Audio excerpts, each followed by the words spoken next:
Hey guys, my name's Evan Graham, and this is Galia here. We're both with internal medicine, and for this video we're going to demonstrate how to assess for clubbing. In normal OSCE style, I start off by introducing myself, washing my hands, and making sure the patient's stable before moving on to the exam, but for sake of time, we'll skip that portion. There's three ways to actually assess for clubbing, and I'll demonstrate all three right now. So the first one is the interphalangeal depth ratio. And what you're actually going to be doing is you'll be measuring the thickness of the DIP, or the distal interphalangeal joint, and then you're also going to measure the distance where the nail bed meets the distal part of the finger. And so you measure both those ratios. If the ratio is greater than 1, that is a positive finding for clubbing, which is thickening of the nail bed there. Another test that you can measure is you can measure the actual hyponychial angle.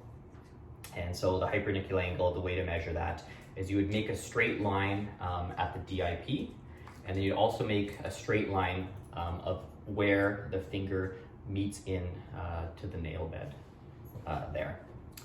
You'd measure the angle superiorly, and if this angle here ends up being greater than 190, that is a positive finding for clubbing as well. The last one, which is the one that most people are familiar with, it's probably the easiest to perform, is the shamroth sign. So shamroth sign, you get them to put the same fingers together, and you should get a diamond space within the nails there, and you can see the space there. If you have a loss of the space, that's also highly suggestive of clubbing. It actually has a positive likelihood ratio of approximately 8. Moving on from there, you can just go on to palpate, and you can just palpate all the nails. You can first note any kind of nail bed thickening, and if there's any kind of bogginess as well.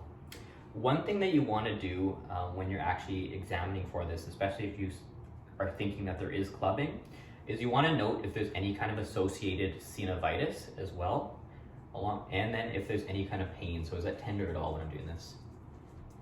Okay, perfect. And so if there's any kind of synovitis or tenderness as well, that's more suggestive of osteoarthropathy associated with adenocarcinoma of the lung, which is a separate entity from actually clubbing.